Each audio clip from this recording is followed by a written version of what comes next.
नमस्कार डॉक्टर साहब। नमस्कार जी। डॉक्टर साहब एक बार आप अपना पूरा इंट्रोडक्शन दें। नमस्कार, मैं डॉक्टर क्षितिज बिश्नोई। मैं एक यूरोलॉजिस्ट हूँ जो किडनी का सुपर स्पेशलिस्ट सर्जन होता है। मैंने मेरी डिग्रीज़ एम्स दिल्ली और पीजीआई चंडीगढ़ से की है। मैं पिछले 5 वर्षों से हिसार क्षेत्र में कार्यरत हूँ। हमारा हॉस्पिटल है गुरु Jambheshwar multi speciality hospital Agroha में, जो कि एक किडनी और गायनी का सुपर स्पेशलिस्ट सेंटर है। और हम वहाँ पे गुर्दे से रिलेटेड हर तरीके की बीमारी का इलाज करते हैं और गुर्दे से रिलेटेड हर तरीके के ऑपरेशन करते हैं, चाहे वो पथरी का ऑपरेशन हो, चाहे वो गदूद का ऑपरेशन हो, चाहे वो कैंसर के ऑपरेशन हो। तो अगर नमस्कार दोस्तों, क्रांति आना न्यूज़ देखने वाले सारे भैया ने राम राम। लगातार आप जैसे कि आज समाज में देख रहे हैं कि ज़्यादा से ज़्यादा लगातार बीमारियां बहुत ज़्यादा एक उग्र रूप ले रही हैं। एक बीमारी सबसे ज़्यादा हरियाणा में आपने अभी देखी होगी, लगातार हमारे चैनल के माध्यम से भी देखा कि गुर्दा और जैसे किडनी बोलते हैं, उसका फेलियर सबसे ज़्यादा हो रहा है। उसके पीछे का कारण क्या है, प्रॉब्लम क्या है? क्योंकि मेरे मन में भी बहुत दिन से ये बात हो रही थी कि मैं जब आपने लगातार देखा कि हमारे चैनल के माध्यम से हम किडनी फेलियर लोगों के पास ज़्यादा जा रहे हैं, उनकी मदद करने के लिए जा रहे हैं। आप भी हमारी बहुत मदद कर रहे हैं। आप डोनेशन के हिसाब से भी या फिर और किसी चीज़ की आवश्यकता हो फैमिली को, उस हिसाब से आप वहाँ तक प्रोवाइड करवाते हैं। इसी मकसद को लेकर मैं लगातार कई दिन से ऐसे डॉक्टर की तलाश में था जो इन बातों पे पूरा अपने विचार रख सकें और हमें कुछ अच्छी राय दे सकें। तो हमारे साथ जुड़े हैं, आप हमारे फ्रेम में देख रहे हैं, डॉक्टर क्षितिज बिश्नोई जी हमारे साथ जुड़े हुए हैं। और स्पेशल रिकमेंडेंट पे हमने इनसे रिक्वेस्ट की कि डॉक्टर साहब हमसे थोड़ा किडनी फेलियर, गुर्दे की प्रॉब्लम जो है, इसके बारे में हमें ज़रूर बताएं। तो सबसे पहले डॉक्टर साहब नमस्कार। नमस्कार जी। कैसे है, तबीयत ठीक है? बस बढ़िया, कुशल मंगल परिवार में? बिल्कुल बिल्कुल। तो डॉक्टर साहब आजकल आप भी देख रहे होंगे कि जो किडनी फेलियर है वो सबसे ज़्यादा हो रही है आज समाज में। इसके पीछे का कारण क्या है? तो किडनीज हमारी बॉडी के एक इम्पॉर्टेंट अंग हैं, जैसे ही हमारा हार्ट, लीवर, ब्रेन, लंग्स। तो इसी तरीके से किडनीज भी हमारी बॉडी का एक इम्पॉर्टेंट अंग हैं। ठीक है। किडनीज की प्रॉब्लम जो है वो आम तौर पे 2 से 3 कारणों से होती हैं। किडनी फेलियर जो है वो अब इसलिए बढ़ रहा है क्योंकि हमारी हिंदुस्तान में अब लाइफस्टाइल डिजीज़ेज़ भी बढ़ रही हैं, जैसे कि ब्लड प्रेशर, डायबिटीज़, फूड जो हम कंज्यूम कर रहे हैं वो बहुत ही ज़्यादा अडल्ट्रेटेड है, प्योरिटी ऑफ फूड नहीं है। इसके अलावा जो स्टोन डिजीज़ है जिसको हम मोस्टली इग्नोर करते हैं, जो गुर्दे की पथरियां हैं या पेशाब के रास्ते की पथरियां हैं, तो हम हमारे किडनीज़ को रेगुलर रूप पे डैमेज कर रहे होते हैं, जिसके कारण धीरे धीरे किडनीज़ फेल हो जाती हैं। इसके अलावा भी कुछ कारण होते हैं जो कि इनहेरेंट होते हैं, जो कि आनुवांशिक या जेनेटिक प्रॉब्लम्स होती हैं, जिसमें भी किडनीज़ जो हैं वो फेल कर जाती हैं।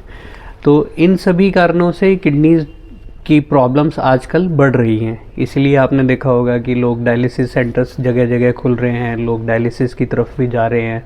कुछ समय से पहले भी कुछ लोगों को जाने की ज़रूरत पड़ जाती है। तो इन सब कारणों से किडनीज़ की परेशानियाँ बढ़ रही हैं।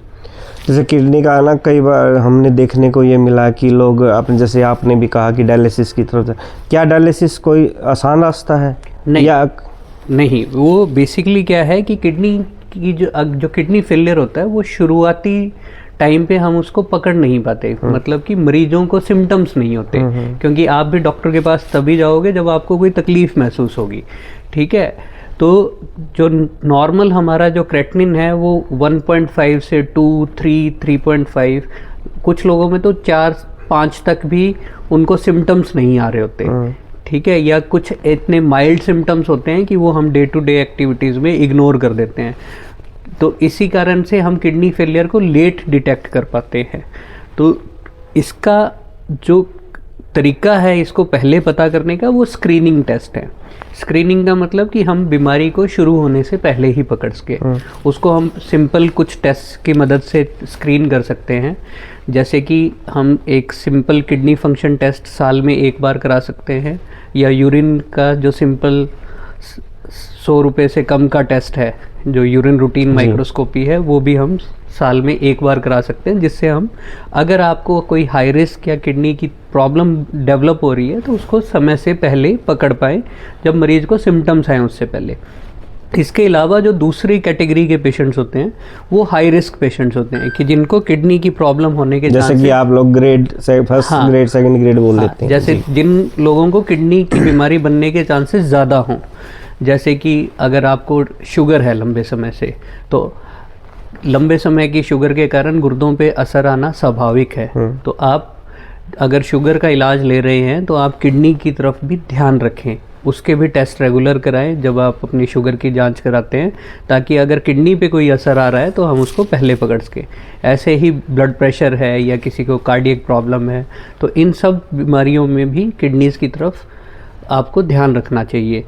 इसके अलावा जो एक चीज़ और जो हम इग्नोर करते हैं वो हमारी बेसिकली जो स्टोन की प्रॉब्लम है, क्योंकि हम नॉर्थ इंडिया के जिस रीजन में रहते हैं वो मोस्टली स्टोन जो हम अपने देसी लैंग्वेज में पथरी बोलते हैं। हाँ, पथरी है जी। तो पथरी की नॉर्मल इस एरिया में एंडेमिक है, मतलब यहाँ पे बहुत से लोगों को किडनी के अंदर स्टोन मिलती है। तो जनरली हम उनको ट्राई करते हैं कि बगैर ऑपरेशन के काम चल जाए या हम उसको दवाइयों से निकाल पाएँ, बट उन सब के पीछे साइंटिफिक रीज़न होता है कि कौन सी पथरी दवाई से निकल सकती है, कौन सी पथरी के लिए ऑपरेशन की ज़रूरत पड़ती है। नेचुरली हम देखें तो ना आम लोग तो हर तरह की मतलब कि तो ये लोग सामने बोल दिया कि पथरी है तो घरेलू इलाज ज़्यादा करने लग जाते हैं। तो वो उसको आप करें इलाज में किसी में भी कोई प्रॉब्लम नहीं है, क्योंकि हम हमारी तकलीफ को ठीक करने के लिए इलाज करते हैं। बट उस इलाज के पीछे एक ये राय ज़रूर रखें कि कब तक इलाज करना है जी। आपका दर्द खत्म होने तक इलाज नहीं है, आपकी पथरी ठीक होने तक इलाज है, निकलने तक। हाँ, जब तक निकलेगी नहीं दर्द तो आपको दर्द की दवा भी ले लोगे तो ठीक हो जाओगे, बट वो किडनी पे नुकसान हो जाएगा वो। तो इसलिए आप जो इलाज कराएं वो आपका एंड पॉइंट पता होना चाहिए कि हमें कब तक इलाज करना है। हम जनरली तब तक इलाज करते हैं जब तक हमारा दर्द ठीक नहीं होता, उसके बाद हम भूल जाते हैं, वो नहीं करना। जो घर पे जैसे कि मैंने अभी कहा था आपको कि घर पे लोग नुस्खे अपनाने लग जाते हैं, तो उन नुस्खों से कितना नुकसान होता है, कितना फ़ायदा होता है? नहीं, उसके अंदर जी आजकल तो साइंटिफिक स्टडीज़ हो गई हैं कि अब हमें भी पता है कि किस टाइम कितने समय तक आप सेफली वेट कर सकते हो। जैसे अगर किसी को गुर्दे की नलकी में पथरी फंसती है तो आप 15 दिन का आपके पास समय होता है जब आपको पहली बार दर्द हो, तो वो अगर या तो 15 दिन के अंतराल के अंदर वो निकल जानी चाहिए अपने आप, या दवाइयों के माध्यम से या किसी भी तरीके से, ठीक है। अगर उस समय तक वो निकल जाती है तो आपकी किडनीज पे जनरली कोई इफ़ेक्ट नहीं आता, कोई दुष्प्रभाव नहीं पड़ता है। बट अगर वो 15 दिन से ज़्यादा समय ले रही है तो आपकी किडनीज धीरे धीरे अपना काम करना कम कर रही हैं।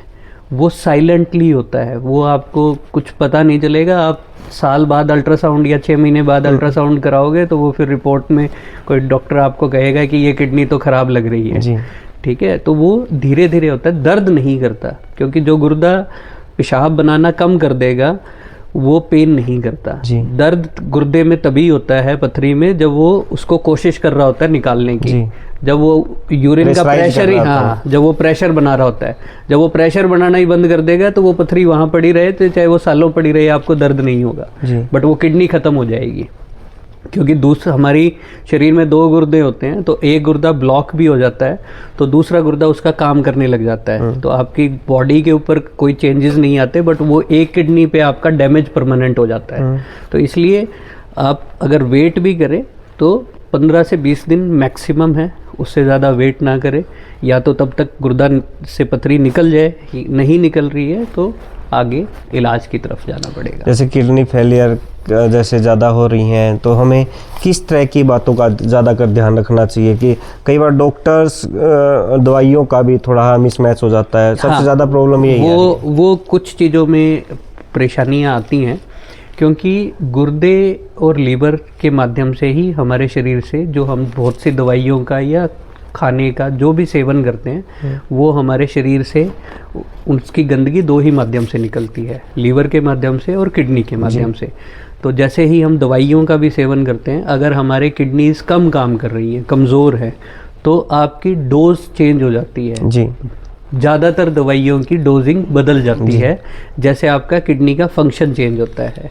और कई बार हम अनजाने में जो दवाइयों का सेवन कर रहे होते हैं वो एक नॉर्मल इंसान के जिसके दोनों गुर्दे ठीक हैं उतनी ही डोज ले रहे होते हैं, जिसके कारण वो आपको तकलीफ हो सकती है और उन दवाइयों का साइड इफ़ेक्ट भी हो सकता है।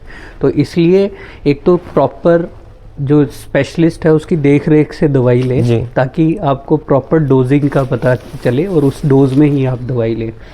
दूसरा, जो किडनीज़ के अंदर जो आजकल हमें करने की ज़रूरत है, जो प्रिवेंटिव एस्पेक्ट करने की ज़रूरत है जो आप पूछ रहे थे, उसके अंदर मोस्टली जो है हमारी हेल्दी लाइफस्टाइल के ऊपर ही सारी चीज़ें टिकी हुई है। ठीक है, हम हमारी डाइट में शुगर्स का सेवन कम करें, मीठा कम से कम रखें, रेगुलर एक्सरसाइज करें, पानी की कमी नहीं होने दें। एटलीस्ट एक हेल्दी अडल्ट को 2 से 3 लीटर पानी की आवश्यकता होती है, 12 से 15 ग्लास वाटर लेना चाहिए। दूसरा, इसके अलावा अगर आपको बीपी है या शुगर है तो उनको कंट्रोल में रखें, और जो भी अडल्ट्रेटेड फूड है या पैक्ड फूड है उसका कंजम्पशन बिल्कुल कम से कम रखें। जो भी कार्बोनेटेड ड्रिंक्स हैं, जैसे जो भी कोल्ड ड्रिंक्स हैं, उनका भी सेवन हम कम से कम रखें। तो ये सारी की सारी एक प्रॉपर गुड किडनी हेल्थ के लिए ज़रूरी है। तो साहब एक चीज़ और देखने को मिली है कि जो ये इनके ऑपरेशन होते हैं, इनके ऑपरेशन के ऊपर बहुत ज़्यादा फीसें बताई जाती हैं, इसमें कितनी सच्चाई है? नहीं, देखिए, क्योंकि हमने सुनने में आया कि 80-80 लाख करोड़ रुपया भी लग जाता है। नहीं, ऐसे है जी। देखिए, जो सबसे महंगी हम जो किडनी ट्रांसप्लांट करते हैं वही 7 से 8 लाख रुपए में हो जाता है जी। तो करोड़ों में तो नहीं है, हाँ, बट इनमें कुछ चीज़ें हैं, कुछ अब गवर्नमेंट की स्कीम्स हैं, उनसे भी हेल्प हुई है। ज़्यादातर जो किडनी की स्टोन से रिलेटेड ऑपरेशन है या डायलिसिस है या जो पेशाब के समस्याएं हैं जैसे गदूद की समस्या है या प्रोस्टेट की, ये मोस्टली सारे जो ऑपरेशंस हैं ये आजकल आयुष्मान के तहत भी हो रहे हैं, फ्री हो रहे हैं। ठीक है, इवन गवर्नमेंट पैनल्स में भी इनके जो रेट्स हैं वो मोस्ट ऑफ द सर्जरीज में 1 लाख रुपए से कम ही हैं। ठीक है, और सिर्फ ट्रांसप्लांट का जो ऑपरेशन होता है वही आज के टाइम में जो कॉस्टली ऑपरेशन में रहा है, या फिर जो हम कैंसर से रिलेटेड ऑपरेशन करते हैं, क्योंकि कैंसर के अंदर हमें दवाइयाँ बहुत ज़्यादा लगती हैं। तो जो मेडिकल इक्विपमेंट हमें जो यूज़ करना होता है जो मेजर सर्जरीज़ के लिए, वो अभी भी काफ़ी कॉस्टली है इंडिया के अंदर। इंडिया के अंदर जो डॉक्टर्स की और जो हमारे इंफ्रास्ट्रक्चर हॉस्पिटल की जो कॉस्टिंग है वो तो अभी भी सबसे मिनिमम है वर्ल्ड ओवर में, बट जो अभी भी हम इक्विपमेंट यूज़ कर रहे हैं, जैसे हम जो स्पेशलाइज्ड दूरबीन के ऑपरेशन के लिए इक्विपमेंट यूज़ करते हैं, वो मोस्टली अभी भी डिस्पोजेबल है, जो कि एक बार यूज़ होने के बाद में जनरली ख़राब हो जाता है या हमें उसको फेंकना पड़ता है। तो उसकी ही कॉस्ट बहुत ज़्यादा है। तो जब तक हम उसकी कॉस्ट को डाउन नहीं करेंगे तब तक हम हेल्थ केयर की कॉस्ट को और या ऑपरेशन की कॉस्ट को बहुत ज़्यादा कम नहीं कर पाएंगे। जैसे डायलिसिस हमारे इंडिया में जिस पैसे में हो रहा है वो सबसे मिनिमम है। ठीक है, 2,500 से 3,000 रुपए के आसपास लग जाता है, क्योंकि बट उसकी जो जैसे मशीन है, मशीन की कॉस्ट ही 10 लाख रुपए के आसपास है। ठीक है, और उसके साथ जो आरओ प्लांट सेटअप होता है वो भी 7-8 लाख रुपए के आसपास का है। तो अगर आपको एक मशीन भी लगानी है तो आपका 20 लाख के आसपास का इन्वेस्टमेंट है, बट आप 2,000 रुपये चार्ज कर रहे हो, वो तो जिसके अंदर आप डायलाइज़र की कॉस्ट, डायलिसिस ट्यूबिंग्स की कॉस्ट और हमारा जो डायलिसिस टेक्नीशियन की कॉस्ट, इलेक्ट्रिसिटी, वाटर, ये सब की कॉस्ट भी इंक्लूडेड है उस 2,000 रुपीज़ में। तो हमारी कॉस्टिंग अभी भी मिनिमम है, क्योंकि हमने दूसरा एस्पेक्ट नहीं देखा जो हाई कॉस्टिंग बाहर की कंट्रीज़ में हो रही है, बट हम इंडियंस अभी भी इसको और मिनिमाइज़ करने के लिए हैं। हाँ, अभी हमारे लिए जो लिमिटेशन फैक्टर है वो सिर्फ मशीनरी की कॉस्टिंग है, क्योंकि जो अच्छी मशीनरी है वो अभी भी हमें बाहर से इंपोर्ट करनी पड़ती है, इसके लिए उसकी कॉस्टिंग अभी भी ज़्यादा है।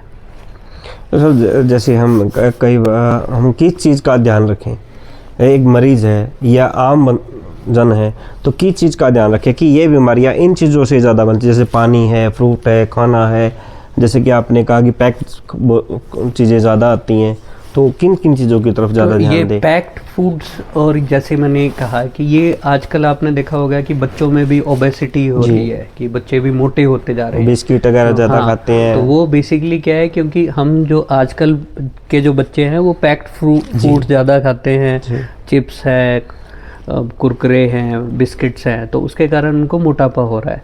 ये बेसिकली हम जो वेस्टर्न वर्ल्ड है उसको हम कॉपी करने की कोशिश कर रहे हैं, वो हमारे लिए सही नहीं है जी। क्योंकि हर एरिया के हिसाब से, रीजन के हिसाब से उसकी फूड की डाइवर्सिटी होती है। इंडिया के अंदर सबसे ज़्यादा फूड डाइवर्स है, हमारे पास इतने सारे फ्रूट्स हैं, इतने सारे वेजिटेबल्स हैं जो कि बाहर की कंट्रीज़ में नहीं है, जहाँ पे आधे टाइम तो बर्फ़ ही रहती है, जी। तो वहाँ पे तो वैसे ही वेजिटेबल्स नहीं हो पाते। तो हमारे इंडिया में फूड की डाइवर्सिटी बहुत अच्छी है, बट हमें उसको ही हार्वेस्ट करना है और उसी को हम प्रॉपरली यूज़ करना है। तो अगर हम उसी को ही कंज्यूम करें और पैकेज फूड को कम कर दें तो हमारी 50% ऑफ प्रॉब्लम्स तो सॉल्व हो रही हैं। इसके अलावा जो हमें ध्यान रखने की चीज़ है वो बेसिकली रेगुलर एक्सरसाइज ज़रूरी है। ये हमारे जिनका भी आज के टाइम मोटापा है या थोड़ा भी हिप टू वेस्ट रेशियो ज़्यादा है या हाइट के हिसाब से उनका वेट ज़्यादा है, उन सबको ही वेट रिडक्शन के ऊपर वर्क करने की ज़रूरत है। इसके अलावा कोई भी टोबैको का हम अगर कंजम्पशन करते हैं, चाहे वो स्मोकिंग में हो, हुक्का में हो, चाहे वो सिगरेट्स में हो या च्यूएबल टोबैको में हो, वो सारी चीज़ें आपको बिल्कुल बंद कर देना चाहिए क्योंकि ये सबसे ज़्यादा हार्मफुल है और प्रूवन कैंसर है। और जैसे अल्कोहल है, अल्कोहल का कंजम्पशन भी बिल्कुल बंद कर देना चाहिए क्योंकि अल्कोहल को अभी की जो स्टडीज़ है वो तो अब इसको कैंसर का भी एक कारण के रूप में मानने लग गई हैं। इसके अलावा जो है वो हमारे को बेसिकली जो और फैक्टर्स हैं जैसे डायबिटीज़, हाइपरटेंशन है, उनके लिए जो प्रिकॉशंस है वो सारे ही प्रिकॉशंस ज़रूरी होते हैं। जैसे नमक का सेवन कम करना है, पानी की मात्रा ज़्यादा रखनी है, ठीक है, शुगर को कंट्रोल रखना है, शुगर का सेवन कम से कम करना है। तो ये सारी चीज़ें आपको एक हेल्दी लाइफस्टाइल और हेल्दी किडनी के लिए ज़रूरी है। जी डॉक्टर साहब, आप कीमती समय देने के लिए धन्यवाद। धन्यवाद। आपका बहुत बहुत शुक्रिया। Thank you.